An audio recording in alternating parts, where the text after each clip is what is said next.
On this edition of Husky News Network, grassroots protests against President-elect Donald Trump continue throughout the nation.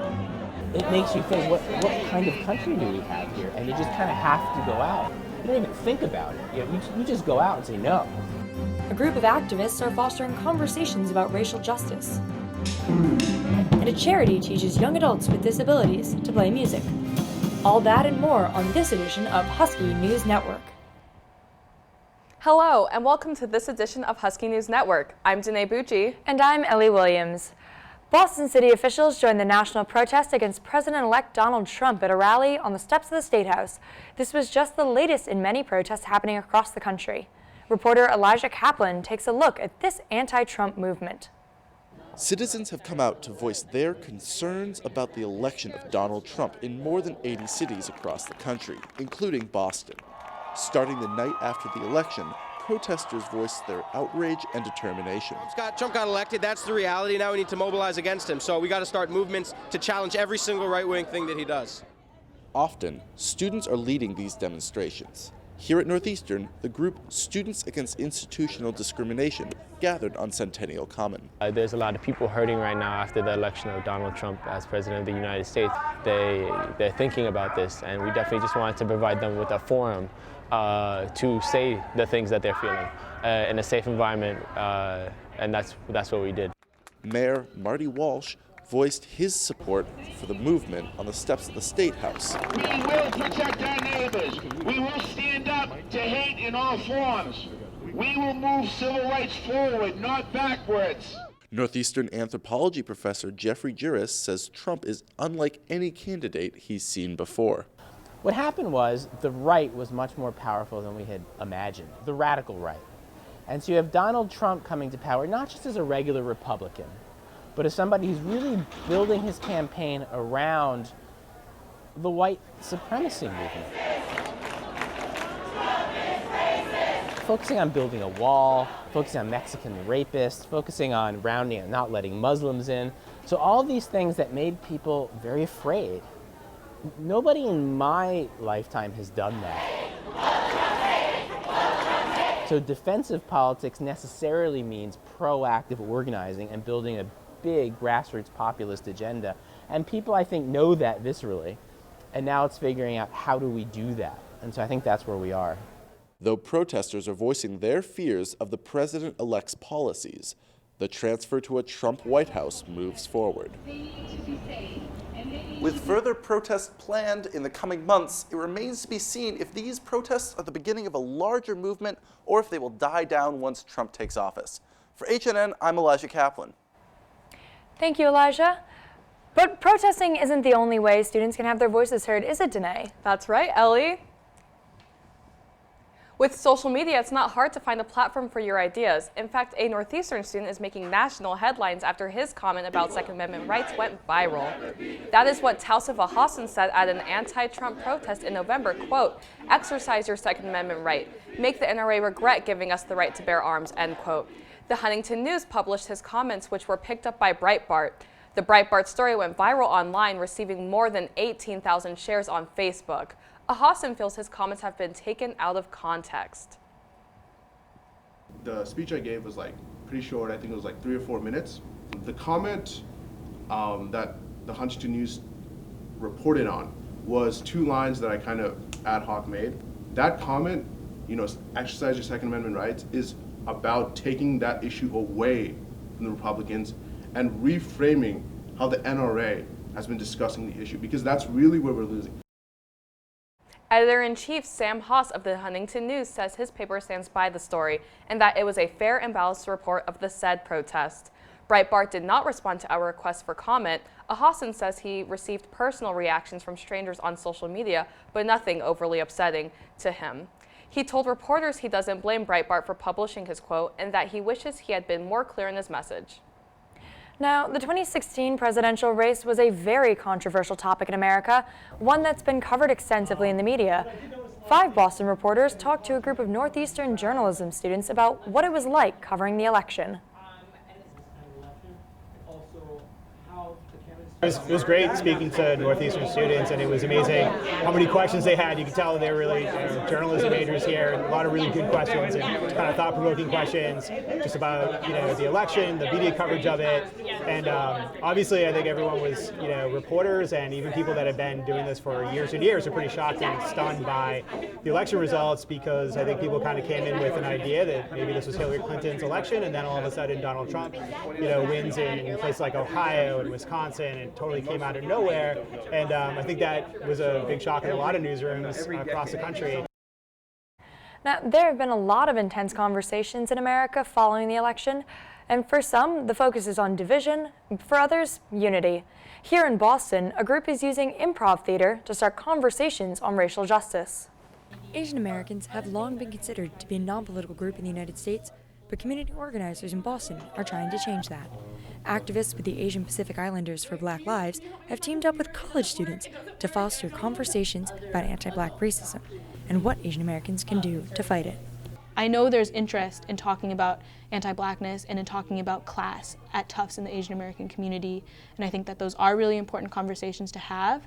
So that was kind of where I was coming from in wanting to plan this event. We have a working group for APIs for Black Lives, and it's on wealth redistribution. So we've been meeting over the course of the last few months to build a workshop, and it's kind of shifted to more focus on economic justice, wealth redistribution, and how both of those things connect to our solidarity with Black communities.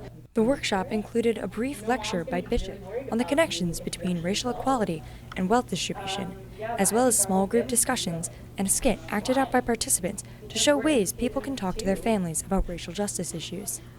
Implicated? How are we in any ways implicated in this? Do you not consider yourself like a racial minority? I mean, yeah, I do, but it's different. How? We're Asian. I don't really think that this has anything to do with us. I really hope that the conversations will continue, especially for people with class privilege, because I think that those are the people who are the most class evasive. So that is my hope. And if not, we'll continue to do these things. APIs for Black Lives plans to continue hosting workshops around Boston, especially since the holiday break will give students an opportunity to have these difficult conversations with their family members. It's great that so many college students are getting involved in activism, but what about those who can't get into college in the first place? For most Americans, the goal of getting a higher education is nothing new, but those living in rural Uganda, getting through primary school is tough, and getting a higher education is a far-off dream. One Back Bay resident is trying to make that dream a reality for many Ugandan children through the Arlington Academy of Hope. When Joshua Sims's aunt founded the Arlington Academy of Hope in 2004, he knew that it was something he wanted to be a part of. In 2011, he got his first opportunity to do so by taking a trip to visit the school and bring some much-needed supplies to the town. It's very rural. They don't have a whole lot of electricity. They have no running water. Now currently on his 5th trip to Uganda, he's taking a much larger role in the organization by creating a campaign to raise $25,000 to send the graduates of AAH to college. They come from kind of the underdog community of their country. And so they see the poverty, they've lived in it, they understand the problems. And so to empower these students through education to be able to change those problems in the future, I think is incredibly important. Empowerment and an opportunity that most children from this region of Uganda are not accustomed to. And before we had a school like this, the school system was doing really pretty poorly. And it was just repeating of generations and generations of peasants and farmers with no real access to any type of resource that would ever help them progress their life past that. Now with the chance to go to a school system focused on the growth of its students, the children of Bumwalakani and Bupado are facing a much different challenge. So right now we have a whole lot of students that have graduated from secondary school and they have really high marks and they're able to get into top universities, but they don't have the money to do so. So this is a problem, but it's a good problem in a sense because we didn't really think that we would be passing students with this great grades. So we are trying to raise that money and be able to get these students into those universities. With so much at stake for these kids, getting a higher education is their #1 priority, despite all the adversity they face. As Nelson Mandela once said, Education is the most powerful weapon that you can use to change the world. To donate, you can visit www.fundraise.com/Arlington Academy of Hope. Joshua Sims isn't the only one helping kids achieve their dreams. The folks over at the Muse Foundation are bringing music and social connection to the lives of Boston area children. Natasha Chang filed this report on the Muse Foundation.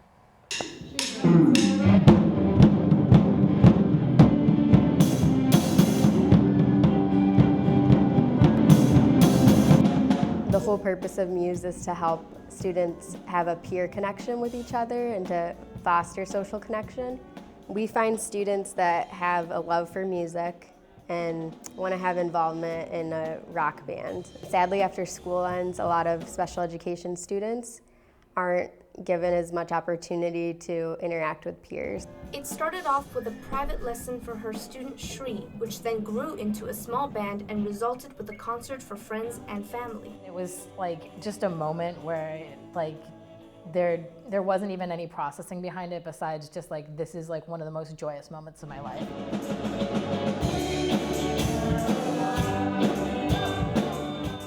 It makes me feel happier. I get to see more people I know and more people I've never met before.